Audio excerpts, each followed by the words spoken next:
देखिए, भारतीय जनता पार्टी के नेताओं ने जिस प्रकार से प्रतिक्रिया जाहिर की है भारत जोड़ो यात्रा के खिलाफ, इससे स्पष्ट है कि बीजेपी के लोगों में हड़कंप मच गया है। वो बहुत परेशान है। ये बड़ी अच्छी बात कही आप।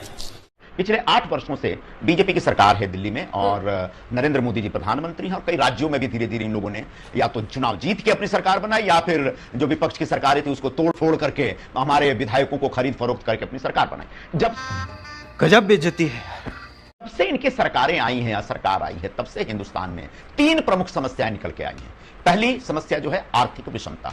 आर्थिक विषमता मतलब महंगाई बहुत तेजी से बढ़ी है। हालांकि सरकार से जुड़े जो बीजेपी के सांसद हैं, जो मंत्रीगण हैं, वो तो कहते हैं महंगाई है ही नहीं कहीं। बंद करो, हाथ जोड़ के मैं मोदी साहब से गुजारिश करता हूं। हम नहीं कह रहे हैं, कंज्यूमर अफेयर्स डिपार्टमेंट का वेबसाइट कह रहा है, यानी भारत सरकार खुद कह रही है महंगाई बढ़ी है। आटा 20 रुपए था 40 रुपए हो गया, दूध 30 रुपए था 62 रुपए हो गया, चावल भी महंगा हो गया। पेट्रोलियम प्रोडक्ट्स की हालत तो बहुत ही खराब है। 400 रुपए में हम लोग गैस का सिलेंडर देते थे, आज बढ़कर के हो गया 1000 से ऊपर। तो ये पेट्रो प्रोडक्ट्स के ऊपर जो भाव, तो एक महंगाई एक बड़ी समस्या है। और महंगाई के साथ साथ जो एक खाई बढ़ी है, आर्थिक गैप जो बढ़ा है, वो भयंकर हुआ। अमीर बहुत तेजी से अमीर होते चले जा रहे हैं और गरीब लगातार गरीब होते चले जा रहे हैं। जब हमारी सरकार थी तो हमने 27 करोड़ लोगों को गरीबी रेखा से ऊपर किया, जबकि इनकी जब से सरकार आई है तब से 23 करोड़ लोग और गरीब हो गए हैं। तो आर्थिक विषमता तेजी से बढ़ी। इसके साथ साथ बेरोजगार, झूठ बोलो, बार बार झूठ बोलो।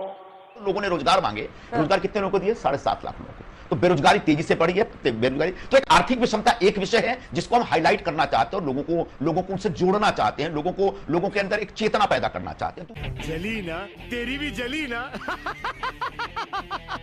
समरसता नष्ट हुई है। जब से प्रधानमंत्री नरेंद्र मोदी सत्ता में आए, तब से भारतीय जनता पार्टी ने एक सामाजिक और सांप्रदायिक सद्भाव जो था हमारा, उसको पूरी तरह से नष्ट कर दिया है। लोग धर्म के नाम पर जिस तरीके से लड़ रहे हैं, जिस तरीके से कल परसों आपने देखा, कल की बात है मेरे ख्याल से, कि महाकाल का दर्शन करने फिल्म स्टार अपनी पत्नी के साथ जाते हैं और उसका विरोध किया जाता है, उसको दर्शन नहीं करने दिया जाता है। इस प्रकार की घटनाएं तमाम हो रही हैं। तो समाज में जो नफरत का और डर का भाव पैदा किया गया है, उसके खिलाफ लोगों को जोड़ना पड़ेगा। और क्या सोच है रे तेरी, मानना पड़ेगा कि मोदी सरकार आने के बाद से जो सत्ता का केंद्रीकरण हुआ है, जिसके तहत तमाम जो संवैधानिक, स्वायत्त या स्वतंत्र या जो सरकारी संस्थाएं, उनके ऊपर जो अपना प्रभुत्व बीजेपी ने और सरकार ने कायम कर लिया, जिसमें आप लोगों पर भी हम कभी कभी दोष लगाते हैं, जिसमें व्यक्तिगत तौर पर आपके खिलाफ कुछ नहीं है, लेकिन जो मीडिया के संस्थान है, उन संस्थानों के ऊपर जो कब्जा करने का, उनको डरा के रखने का एक उदाहरण देता हूं। भास्कर अखबार बहुत अच्छा काम कर रहा था कोविड दूसरे फेज के जमाने में, और जैसे ही उसने हाईलाइट किया कि गंगा तट पर तमाम लाशें गिरी पड़ी हैं, और उसके हफ्ते 2 हफ्ते के अंदर इनकम टैक्स का रेट पड़ जाता है उनके दफ्तरों में।